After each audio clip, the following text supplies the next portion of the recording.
Yang dikembangkan itu adalah soft skill, cara untuk berkomunikasi, bekerja sama, mengatur waktu, time management gitu ya. Kemampuan hukumnya tuh nggak terlalu diasah gitu. Ketika sekarang kita, ya akulah pribadi bekerja, itu hal-hal yang banyak dikerjakan.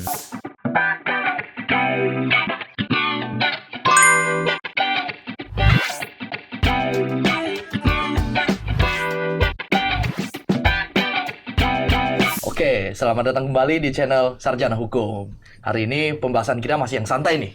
Jadi kita ingin membahas tentang hal-hal apa aja yang kita sesali ketika kuliah di Fakultas Hukum. Nah, sebelum itu, saya memperkenalkan diri, saya adalah Hendra. Saya Rani. Saya Faris. Saya Rifki. Dan saya Fajar. Oke, nah itu dibalikin dulu dong. Dan tadi Oke. Mari kita mulai. Oke, nah, Ini kita mulai dari. Ada gitu nih. Nah, ini simetris nggak ya kanan kiri? Oke lah. Oke, ini topik kan dari Mas Fajar ini. Ini karena kita ngerekam podcast yang episode pertama ternyata waktu masih ada. Jadi ya udah kita lanjut lah. Nah, dari Mas Fajar memberikan Tema ringan. ya masukan nih. Gimana kalau kita bahasnya hal-hal apa aja yang mau kita ulangi, yang mau kita perbaiki kalau saja kuliah bisa kita ulangi. Iya, benar. Mas Fajar, jadi apa kalau kamu nih Mas? Yang pertama memperbaiki nilai-nilai yang ada C ya. Karena aku sangat menyesal waktu itu tidak menyerahkan tugas dan akhirnya itu yang menyebabkan 1 C jadinya aku nggak bisa cum laude. Padahal IPK aku sudah memenuhi syarat. Emangnya cum laude itu penting, Mas?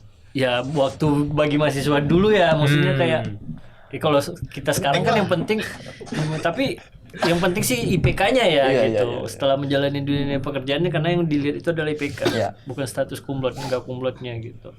Nah, kemudian yang kedua kalau aku sih ambil mata kuliah hukum kepailitan. Kenapa? Setelah lulus sarjana hukum dan menjadi lawyer, ternyata untuk jadi pengacara kepailitan itu mahal.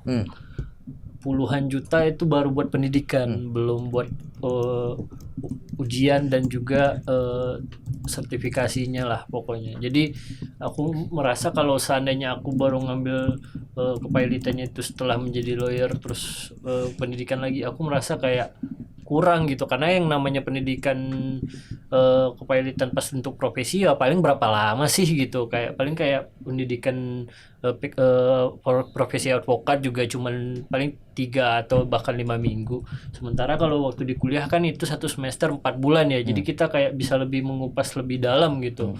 Itu sih. Kemudian juga yang paling penting adalah berorganisasi. Mungkin aku merasa waktu kuliah aku organisasinya kurang gitu. Kenapa? Karena ternyata setelah menjadi lawyer yang namanya relasi itu penting gitu.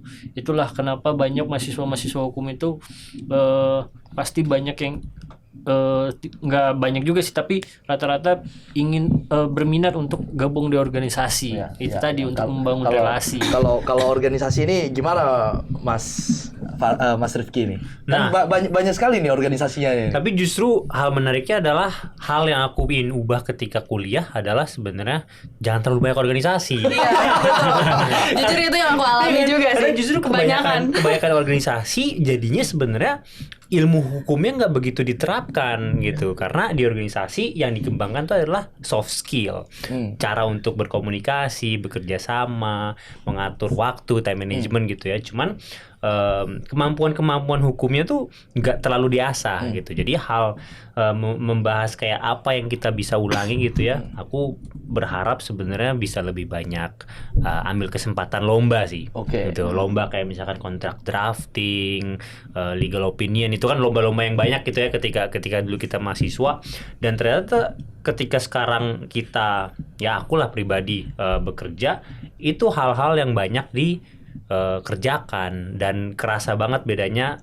Seringkali kayak andaikan dulu udah paham caranya, jadi kan sekarang semakin kesini jadi lebih diasah gitu. Jadi pas awal-awal aku bekerja gitu ya, di in-house ataupun sebagai lawyer, jadi harus ada penyesuaian, pencarian lagi gimana sih cara menulis legal opinion yang baik, Betul.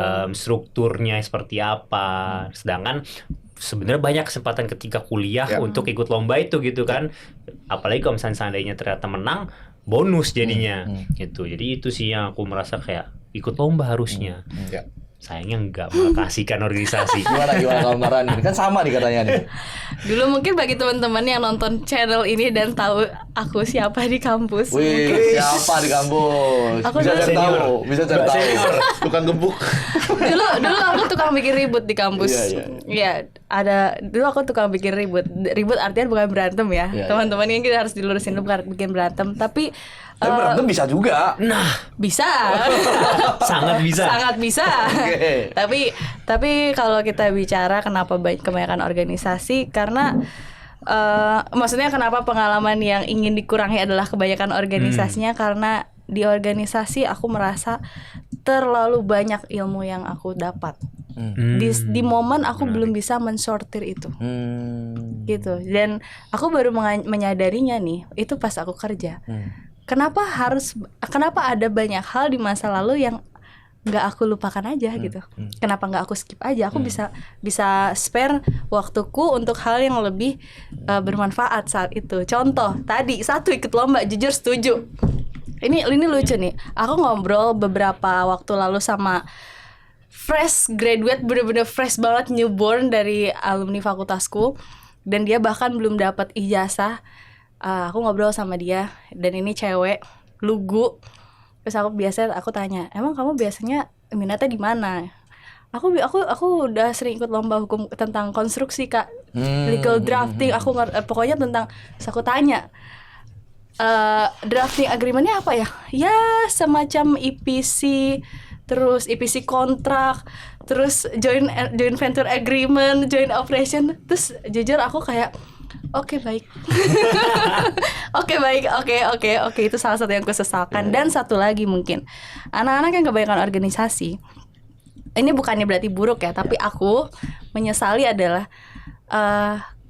aku terlalu capek. Terlalu capek sehingga ketika aku punya waktu libur panjang, di saat yang lain memanfaatkan itu untuk magang, aku enggak. Iya. Aku healing. Iya. Iya, aku healing. Tapi kadang-kadang aku pikir begini loh. Kalau kamu kebanyakan ikut lomba, kamu udah punya standarmu, membuat kontrak seperti apa, legal opinion seperti apa, mungkin bagus. Tapi ketika kamu masuk ke law firm, semua format itu akan diubah lagi. Dan sebenarnya itu pengulangan nggak sih? Aku nggak tahu ya. Coba kita bahas ya. Apakah itu pengulangan ketika kamu sudah biasa membuat legal opinion, kamu nggak ngasah soft skillmu di organisasi, terus kamu masuk law firm, ya itu lagi yang kamu kerjain. Sebenarnya tanpa itu pun kamu akan diajarin di law firm. Tapi seenggaknya sudah punya dasar. Oke. Saya mau coba nambahin tadi Ya. apa yang disampaikan oleh Mbak Rani dan Ya. Mas Hendra mengenai ini ya, pengulangan gitu. Ya. Sebenarnya kalau dibilang pengulangan sih ya betul, sama-sama legal opinion kan ngulang lagi, bikin LO lagi, bikin LO lagi benar-benar. gitu kan. Tapi mungkin untungnya ketika kita udah belajar bikin LO, katakan ikut lomba atau kompetisi atau punya peer group belajar di kuliah untuk bikin LO tuh, mungkin untungnya adalah ketika kita pertama kali masuk law firm, meskipun nantinya akan diajarin lagi, kita udah nggak kaget nih untuk ngelihat LO yang udah dihasilkan oleh law firm kita, tempat kerja gitu kan. Kita udah nggak kaget, kita udah bisa ngebaca nih inti-inti struktur kayak gimana nih, larinya ke sini. Iya, berarti besok kita masuk bisa ke sini. bikin kita bisa bikin channel yang membahas apa aja isi dalam legal opinion ya. Nah, benar. Mungkin kayak gini kali ya, bedanya anak yang suka ikut lomba sama lulusan yang suka ikut lomba, dulunya ikut lomba dan yang enggak, mereka tidak memulai di law firm itu dari nol. Iya. Iya. Tapi emangnya kenapa kalau mulai dari nol? Akan lebih sulit. Gini, bukan akan lebih sulit. Pace-nya berbeda. Iya. Pace berlarinya beda. Ketika kita bicara dua orang yang ambis nih. Misalkan aku sama Mas Hendra deh. Mas Hendra udah punya pengalaman lomba, bikin kontrak EPC seperti yang temanku bilang tadi. Terus Mas Hendra tuh orangnya ambis banget. Pokoknya aku ingin jadi lawyer nomor 1 di Indonesia saat itu. Dan aku memulai di waktu yang sama dengan Mas Hendra. Aku juga pengen jadi lawyer nomor 1 Indonesia. Kita sama-sama berlari kan. Tapi bedanya adalah di momen itu Mas Hendra memulainya dari tengah, hanya cukup punya basic, hanya cukup mengembangkan atau menyesuaikan dengan soft skill. Sedangkan aku memulai dari apa sih itu legal opinion? Aku mulai dari nol. Tapi percaya gak? berangkat duluan belum tentu sampai duluan. Iya, betul. ini kan Karena kita tujuannya bicara- beda-beda kan orang. Bukan hanya itu. Tujuannya sama nih. Berangkat duluan belum tentu sampai duluan. Oke. Contohnya, ya memang waktu sama-sama lulusnya bareng nih. Tapi karena saya sering ikut lomba, bla bla bla. Ya sebenarnya enggak ya, saya enggak terlalu sering ikut lomba. Cuma ya, anggap saja begitu ya. Anggap saja begitu. ya. Oke. Jadi kita Ya, pengandaian ya, andaikan lah. Pengandaian. Saya sering ikut lomba nih. Mbak Rani jarang nih ikut lomba nih. Ternyata Mbak Rani masuk di law firm yang kerjanya banyak. Pimpinannya banyak, kasih ilmu gitu. Dan saya ternyata masuk ke law firm yang justru aku diperas di situ. Ilmu-ilmu lombaku 1 tahun 2 tahun di situ. Mbak Rani punya pengalaman yang jauh lebih banyak daripada aku yang aku ngulang-ngulangi itu aja karena tahunya aku bisa itu kan. Tapi kan Yaudah kalau- itu aja yang dipakai gitu. Tapi kan mungkin Gimana? kalau apa yang disampaikan Mas Hendra tadi kan faktor eksternal gitu Ya, ya, dari eksternal. faktor eksternal Ya. ada dari mungkin partner di law firmnya yang sangat nurturing gitu, apa sih, membimbing. Ya, Terus ya, juga emang tiba-tiba Mas Hendra yang masuk ke law firm yang Ya. kerjanya itu aja, itu kan faktor eksternal Ya, kan. ya. Tapi kan kalau yang kita bahas tadi kan itu suatu usaha atau metode yang kita percaya secara ini Ya, bisa lah betul, gitu. betul. Apalagi tema Betul. kita kan adalah apa yang kita sesali. Sebenarnya Iya. sebenarnya Iya. tadi aku pengen bilang sebenarnya nggak usah menyesal. Cuma aku lupa gitu kalau topik hari ini kan kita sesali. ya. Topik hari ini personal ya. Iya. Personal ya. Kita belum tanya Mas Faris nih. Soalnya kita belum Benar. tanya. Oh, iya. Jadi kita Iya, di sini Pak, benar. ya. Kita harus samain persepsi bahwa we listen we don't judge ya. Iya. We listen we don't judge ya. Iya. Oke. Mas Faris gimana nih? Udah kami nggak akan. Silakan. Tenang aja. Ini safe space Mas, ini safe Ya mungkin pas space. lagi kuliah pengen lebih banyak main, terus pengen lebih baik belajar juga. Ya kan banyak bentuk kayak banyak main dan belajar tuh. Iya. Kalau belajar mungkin bener tadi kata Rifki tuh mungkin lebih ini sih, lebih presisi dalam ikut organisasi nih. Oh, ya katakanlah sekarang gue Nah, ini kalian yang presisi. kalian mau kurangin organisasi. Jadi pindah Dia pengen nambah organisasi. presisi, tapi bukan dalam arti ya bisa nambahin juga Iya, sih, iya. tapi lebih tahu nih. Karena sekarang posisinya ditanya nyesel pas udah jadi corporate lawyer gitu, berarti kan bayangan aku adalah milih organisasi yang bisa ngebantu jadi sekarang gitu kan.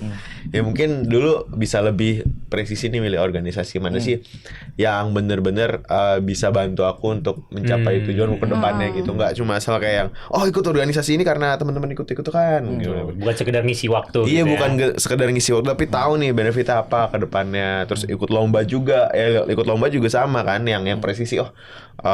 Ke depannya gue punya lomba ini, pengalaman ini, terus syukur-syukur menang ini bisa buat bekal apa nih ke depannya gitu kan. Sama. Terus ya main juga sama, tapi kalau main lebih luas sih sebenarnya. Ya Main apa nih? Ya, ini mainnya main liburan atau bisa main jadi liburan, bisa atau itu maksudnya berjejaring. iya Banyak atau nih. networking gitu ya. kalau Banyak Mas. pokoknya bisa hari itu bisa deh selama nggak ada ini gitu. Sebenarnya dulu Mas Faris kuliah ngapain sebenarnya? Dia mau lebih banyak belajar, mau lebih banyak liburan, mau lebih banyak main-main. Iya. Jadi waktu itu kamu ngapain aja Mas? Pas kuliah main juga, cuma aku rasa kayak Kurang mainnya. kurang gitu. Ya, belajar nggak? Belajar. Tapi kurang juga. kurang juga. Jadi kayak gimana kalau dua-duanya ditingkatin gitu. Itu sih. Kayak main tuh mungkin kalau sekarang kita kayak ada berjaring, ada yang non formal gitu kan, kayak main nongkrong. Ini kayak semuanya udah pokoknya main aja dah gitu. Ketemu Mas Hendra di Atma, kenalan aja ketemu Mas. Ayo ketemu tuh gitu. Pengen sih, kayak seru gitu ketemu banyak orang, lebih banyak. Ini ketahuan nih. Sekarang kerjanya dia nggak bisa ngapa-ngapain nih. Mau belajar gak ada waktu, mau main juga gak ada waktu. Hari-hari kerja. Udah nyangkut. Hendra udah tidur. Tapi apakah di sini tadi kan kalau Mas Fajar kan dia spesifik tuh, dia pengen belajar lebih banyak tentang kepailitan gitu. Betul. Kalau teman-teman di sini ada nggak spesifik untuk satu mata kuliah atau apa gitu? Ada sih, mungkin kalau satu spesifik mata kuliah ya hukum perusahaan mungkin ya. Saya kurang paham juga sih kalau di teman-teman kan mungkin beda kuliah, beda kampus, beda mata kuliah. Cuma kalau saya dulu di perkuliahan mungkin ada hukum perusahaan mungkin ya, dan bisa lebih fokus ke situ dan mendalami lah aspek-aspeknya. Tapi sebenarnya ya Mas, apa yang kamu kerjakan sekarang itu udah melebihi. Iya sih. Ya bener juga sih. Ada di ruang kelas gitu ya. Iya, kamu udah melebihi apa yang dipelajari kan. Iya. Tapi memang betul, ketika kita memilih hukum perusahaan, kemudian menjadi corporate lawyer, waktu awal untuk bulan pertama, bulan kedua, itu kita nggak kaget dengan istilah-istilah, dengan ya. Tapi kalau kayak Mbak Rani yang memang udah terbiasa dari awal udah terbiasa dengan bisnis gitu, sebenarnya nggak kaget juga kan, walaupun nggak ambil hukum perusahaan. Justru kalau saya untuk pribadi, saya lebih nyesal itu nggak ambil, cuman nggak fokus belajar dengan sungguh-sungguh di hukum acara pidana, hukum pidana. Ya, kenapa aku nyesal? Karena kerjaanku sekarang jarang banget ke situ. Jadi kayak kurang banget loh ilmuku di situ. Yang akhirnya kita harus spare waktu untuk baca-baca lagi. Kan nggak enak ya baca-baca sendiri. Enaknya kita udah baca, ada dosen bisa kita tanya gitu. Ya, kalau di kantor mau tanya ya teman-teman lebih sibuk atau apa, kayak lu nggak kerja apa? Kok malah bahas yang nggak ada hubungannya gitu kan? Iya gitu sih. Kalau aku mungkin cukup berbeda ya dari kalian semua ya. Kalau aku nggak ada mata kuliah yang aku sesali nggak aku ambil. Karena aku enjoy semuanya. Dan apapun hasilnya aku fair. Ya gitu. Aku pernah mengalami ngambil hukum waris. Aku dapet D. Oke, tahun depan aku akan minimal dapet B. Tahun depan aku ambil D lagi. Kenapa? Kok bisa D lagi? Susahnya di mana sih? Aku nggak enjoy. Aku nggak enjoy. Karena Bukan- dosennya atau karena matkulnya tuh? Karena jamnya. Ya, itu penting banget tuh. Karena jamnya. Karena Iya. karena matkul Jam 7 pasti itu. jam 4 sore. Oh, udah ngantuk. Otakku nggak bisa nyala jam segitu. Iya. Otakku Memang nggak bisa biasanya nyala. antara masih ngantuk atau udah ngantuk. Betul. Iya. Itu bahaya itu. Bukan udah ngantuk, otakku udah mikirin yang lain. Organisasi. Iya. Aku udah berpikir kalau aduh bentar lagi kumpul BEM. Iya. Tapi banyak loh teman-teman yang banyak ikut lomba, akhirnya banyak makul-makul yang dia nggak ikut. Ya, Karena itu fokus juga. lomba gitu. Iya, Itu juga banyak. itu Itu juga juga sering terjadi itu. Iya. Iya. Makanya sebenarnya apapun pilihan kita pasti akan menyesal. Iya nggak sih? Karena ada satu sisi yang kita korbankan. Betul. Iya. Betul. Mungkin gini ya, kalau- Makanya kayak Mas Faris. Tetap kan, apapun yang kamu ambil, bahkan kamu udah main cukup, Iya. belajar cukup, kamu masih pengen tingkatkan, karena Iya. masih merasa nggak cukup gitu. Iya, mungkin kalau aku boleh sharing ya, yang aku sesali bukan matkulnya, tapi cara aku belajar. Cara aku kuras ilmu Iya, di iya, kampusku itu yang menurutku betul. salah Iya. gitu. Dan aku tidak bisa berkomunikasi dengan dosen semaksimal itu. Mungkin kalau aku bisa datang ke masa lalu aku dan aku gantiin posisi dia saat itu, mungkin aku akan lebih sering untuk approach dosen. Kayak aku nggak tahu, nggak aku pendam. Aku nggak tahu, nggak pusing sendiri di kosan untuk baca buku research sana sini. Ya, Kayak gitu. aku dengerin kalian ngomong gitu, aku senyum, aku senang. Tahu gak kenapa? Hah? Kan aku kuliah setelah beberapa tahun kerja ya. Itu aku tadi mau tanya loh soal itu. Iya, benar. Kayak gimana sih? Ya kita kan kayak mungkin Iya. Mas Fajar, Iya. Mas Rifki, Mbak Rani, aku ketika lulus SMA, langsung kuliah nih. Iya. Ibarat gini ya, gampangnya kita berangkat dari yang polos banget kan, SMA anak polos, SMA tahu apa sih gitu kan. Terus langsung kuliah kita langsung terjun ke situ. Jadi kondisinya emang masih gelas kosong banget Iya, sih, iya. gitu kan. Iya, mungkin kakak senior bisa share. Iya. Enggak, ya. Jadi aku merasa beruntung. Karena begitu kuliah, dari awal memilih jurusan, aku udah tahu kenapa aku memilih jurusan ini. Dan kira-kira setelah memilih jurusan ini, arahnya bisa kemana aja.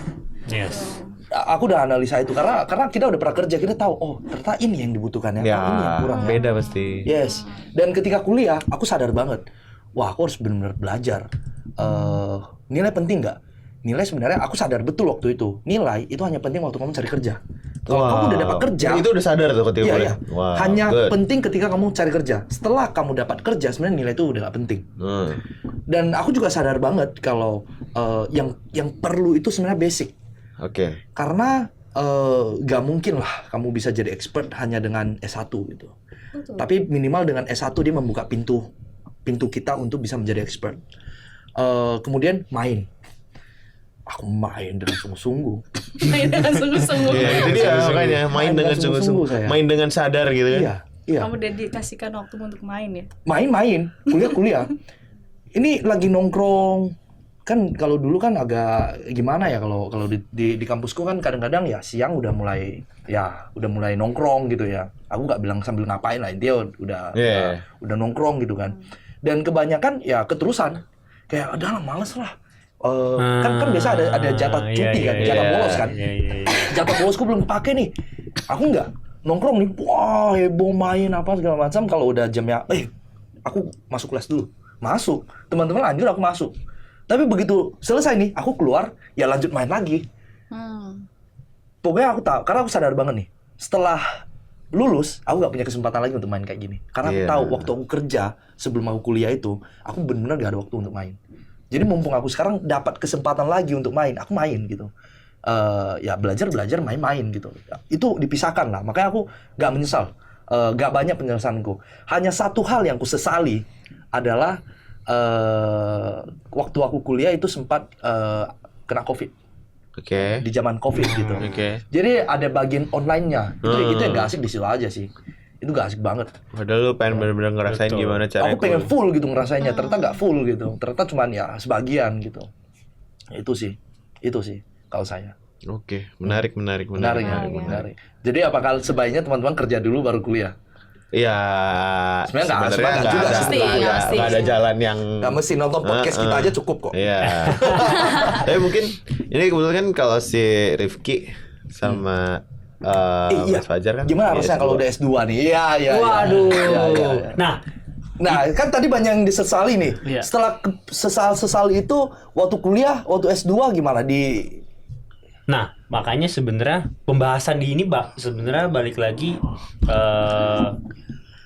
menunjukkan kebenarannya sendiri gitu. Kayak misalnya tadi Mas Hendra udah kerja jadi lebih tahu kuliah mau apa. Habis itu Mas Faris tadi bilang kalau misalkan ini harus presisi. Nah, itu yang aku alami sekarang ketika tadinya S1 lulus habis itu bekerja merasa masih kurang explore, memutuskan untuk S2 jadi lebih yakin apa sebenarnya yang dicari gitu kan. Jadi sekarang untuk sekarang ini sebenarnya posisi lagi tesisan aja. Jadi udah nggak kembali kuliah. Cuman beberapa waktu lalu ketika kuliah syukurnya nggak semenyesal ketika S1 gitu. Memang mata kuliah yang diambil itu udah lebih spesifik gitu ya, udah spesifik, udah sesuai dengan apa yang ingin dipelajari. Jadi ketika misalkan waktu kuliah, kita kuliah. Ketika selesai kuliah, kita ngerjain hal yang lain gitu. Kerja kan kamu? Tapi waktu itu 2 semester tuh aku udah lagi nggak kerja, fokus untuk S2 dan ada waktu luang lebih. Kita memutuskan untuk organisasi lagi. Tapi iya kan, Balik organisasi lagi ke banyak organisasi. Dia udah menyesal, ujungnya organisasi lagi kan. Dia udah menyesal, dia ulangi lagi kesalahan dia. Kenapa gitu? Nah, karena ini mungkin narik lagi sedikit ya, kenapa tadi di awal bilang ingin lebih banyak lomba, karena selain dari pengalaman gitu ya, sebenarnya yang aku pingin cari di awal tuh adalah membangun pola pikir, membangun alur berpikir gitu. Karena ketika pertama kali bekerja atau nggak terutama pas di law firm gitu ya, aku merasa iri karena ketika ada suatu isu, teman-teman dan rekan-rekan yang udah senior atau mungkin sejawat, mereka udah langsung tahu, oh ini arahnya kemana, kita harus apa step-stepnya. Sedangkan aku merasa kayak, loh kok aku nggak kepikiran ke sana gitu. Padahal sebenarnya secara ilmu paham juga. Nah itu makanya aku ngebangun di situ. Nah ketika dia S2, alhamdulillahnya pola pikir itu udah kebangun. Jadinya udah bisa dipraktekkan ke dalam organisasi. Makanya tadi nyambung lagi ke presisi, karena ketika di S2 ini approach-nya lebih sedikit berbeda. Kalau misalnya di S1 approach-nya adalah untuk mencari pengalaman. Kalau misalnya di S2 itu adalah untuk ekspansi jaringan. Nah, jadi S2 ini untuk jaringan. Betul, ekspansi jaringan. Jadi alhamdulillah di organisasiku dan di S2 aku itu komposisinya kan jadi lebih variatif ya. Kalau misalnya S2 tuh ada yang lebih senior, ada yang udah dalam kapasitas yang lebih tinggi di kantornya. Nah, itu yang aku coba untuk maksimalkan gitu. Jadi ketika di S1 itu kita organisasi untuk membangun soft skill dan mencari teman, di S2 aku lebih sungguh-sungguh lagi organisasi untuk memaksimalkan potensi yang udah ada. Tapi berarti kalau aku boleh tarik benang merah ya. Mungkin ini correct me if I'm wrong ya. Cemiu. Cemiu ya. Apa bisa jadi yang kamu sesali bukan kebanyakan organisasinya? Mungkin yang kamu sesali adalah caramu berorganisasi Nah, bisa jadi. yang Betul. salah. Ketua-ketua terus kan? Ketua. Ketua, siap tuh. Wow. Kan ketua-ketua terus kan dia. Wow, iya. Mungkin aku juga baru sadar sih tadi pas Mas Rifki bilang ketika lulus ikut organisasi lagi in different way dan bisa maksimal di situ. Di cara yang berbeda. Cara yang berbeda. Dengan maksimal. Aku baru menyadari tadi kalau jangan-jangan bukan waktu organisasinya yang kusesali, tapi caraku berorganisasinya yang kurang Sebenarnya tepat. tadi waktu kita bahas soal bagaimana kurang organisasi, aku takut itu. Aku takut teman-teman yang di organisasi yang udah Down, kesulitan. keluar. Iya, yang down keluar. Iya, itu satu. Kedua yang udah susah-susah, aku cari maba Iya, untuk betul. nonton ini keluar. Jadi panitia. Oh, enggak gitu. Kayak gitu ya. nggak Kita lurusin lagi ya. Enggak gitu. Organisasi baik. Iya. Cuman harus dimaksimalkan dengan cara yang tepat. Betul. Kalau Mas Fajar gimana Mas? Kan S1 nih. S1-nya apa sih dulu? Kalau Mas Ior kan dua-duanya ekbis ya. Kalau kamu Iya, pemindahannya Sama aku juga dua-duanya pidana. dua-duanya pidana. Kenapa nggak coba ke kepalitan gitu? Karena awalnya itu aku berpikir adalah pengen praktisi sambil jadi akademisi. Mau jadi dosen. Iya, ngajar karena kan ya. harus linear ya. Iya. Jadi ternyata untuk jadi dosen pun di peminatannya tuh harus linear. Bukan hanya harus sarjana hukum dan magister hukum, tapi juga harus konsentrasinya tuh sama. Karena kan nggak mungkin nanti begitu udah jadi dosen ternyata aku masuknya ke perdata sementara kan keahlianku di pidana gitu. Nah itu juga berpengaruh. Nah ternyata tadi yang seperti aku bilang aku mungkin kurang organisasi waktu di kuliah, ternyata di S2 aku pas waktu itu karena momennya adalah aku S2 pas aku baru jadi lawyer, baru diangkat. Nah ternyata teman-teman kuliahku itu yang Kapolsek, jaksa, Ya, pidana. yang udah jadi kasih Tuh. pitsus, kasih pidum, terus ada yang di BUMN. Jadi ternyata aku merasa disinilah posisi relasi-relasi yang kubutuhkan tadi gitu. Sesuai dengan apa yang pekerjaanku, ternyata begitu aku ada case untuk ini ya aku bisa konsultasi dengan teman-teman kuliahku yang memang udah expert di bidangnya itu gitu, kayak jaksa, Kapolsek. Terus pernah juga itulah kenapa ketika kayak ada case gitu, kalau biasalah kalau pidana ini kan ketika ada case itu di tingkat kepolisian itu pasti butuh waktu nggak sedikit ya, bisa berbulan-bulan, bahkan untuk sampai ke tahap persidangan itu mungkin ada setahun baru sidang gitu. Nah di sini yang kita mungkin ketika udah terbangun relasi di sini kita bisa jadi kayak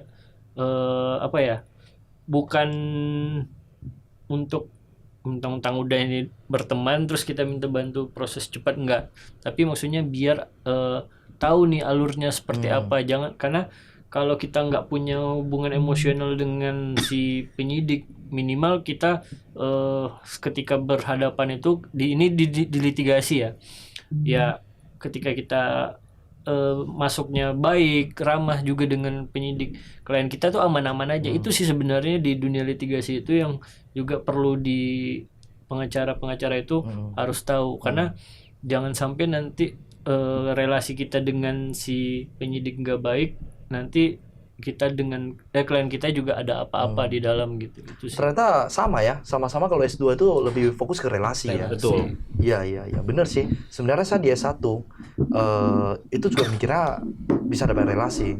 Tapi kan beda ya. Kalau misalnya S1 itu kan banyak yang mungkin dia waktu awal kuliah mikirnya saya mau jadi A, B, C.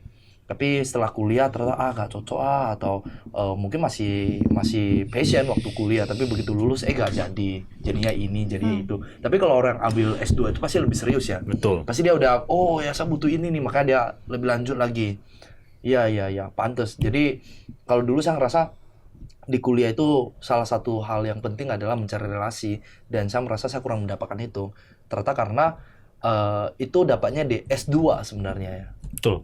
Karena kalau misalnya S1 ya balik lagi tadi banyak banget dan mayoritas lah untuk Indonesia itu mayoritas penduduk ya setidaknya di Pulau Jawa ya itu udah sarjana dan mereka lanjut ketika selesai SMA langsung nih mereka belum ada pekerjaan langsung lanjut pendidikan untuk dapat pekerjaan lebih baik gitu. Nah untuk di S2 banyak banget orang mahasiswanya gitu kembali lagi untuk kembali ke kampus karena mereka untuk mendapatkan jenjang karir yang lebih baik gitu. Jadi banyak banget yang mereka udah punya posisi gitu. Ada beberapa seniorku di kampus itu misalkan di law firm dia sudah senior aso. Di instansi pemerintah dia udah posisi manajer atau ada bahkan yang udah eselon gitu ya. Dan mereka kembali lagi ke kampus untuk bisa naik pangkat atau bisa misalkan menemukan kawan baru di asosiasi lain gitu. Jadi mereka memang sudah berangkat dari kebutuhan gitu. Nah, kalau misalnya S1 banyak banget sering kejadian kasus di mana mereka sebenarnya S1 karena dapatnya di situ.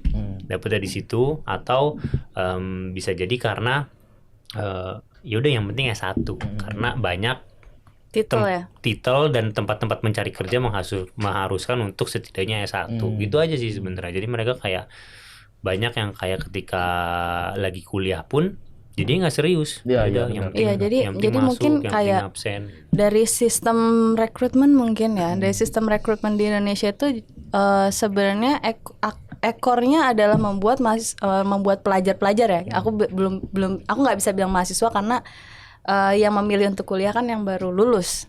Nah itu misleadingnya adalah mereka S1 untuk apa? Kalau misalkan S1-nya hanya untuk kebutuhan kerja, ya ujung-ujungnya mereka banyak lah case-case kita juga teman-teman juga tahu lulus bingung mau ngapain atau udah lulus dia merasa kayaknya ini bukan passionku, kayaknya aku lulus nggak tahu apa-apa atau di tengah jalan merasa kayaknya bukan ini deh, ganti mata kuliah atau ganti jurusan, buang waktu. Jadi kayak sebenarnya harus di brainstorming dulu mungkin ya buat teman-teman yang mau kuliah itu kalian goalsnya tuh untuk apa gitu. Jadi ya kita semua di sini tahu ya kuliah itu nggak murah ya. Iya, tapi masalahnya waktu kuliah, apalagi yang belum kerja, yang udah kerja pun kuliah, kadang dia belum tahu dia maunya apa. Saya tuh beruntung aja, saya memang beruntung aja kalau saya. Saya bilang saya beruntung, saya udah punya tujuan, udah tahu ini, saya itu beruntung. Kalaupun gimana ya, kalau saya nggak di waktu yang pas, ketemu masalah-masalah itu gitu ya. Pemikiran kita sampai di situ juga. Iya, itulah kenapa aku bilang sebelum masuk kuliah harus brainstorm dulu sama diri sendiri. Kita harus. Tapi masalahnya Mbak, belum brainstorm pun belum tentu bisa dapat, tau gak? Iya, dia nggak punya kemampuan untuk itu gitu. Iya. Mungkin kalau kita bicara kemampuan mungkin ada yang tersinggung ya. Emangnya saya nggak mampu. Bukan kali. Tapi lebih ke pengalaman dia tidak membawa dia ke situ.